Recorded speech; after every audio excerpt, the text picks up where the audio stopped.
Welcome to Man Does Tech, where I solve the problems you didn't even know you had.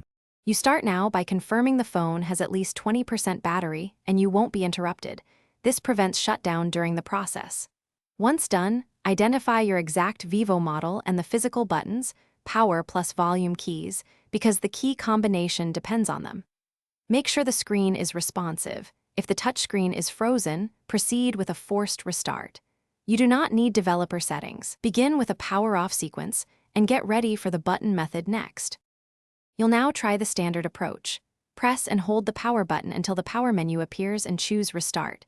This often clears safe mode because it forces a normal boot. If the restart option is not visible, power the device off completely, wait 10 seconds, then press and hold power to boot normally. Make sure no volume key is held during boot. Holding volume down keeps safe mode active. Once the system restarts, check for third-party app icons to confirm normal mode. If a simple restart fails, try this. Power off, then during boot avoid pressing any volume keys.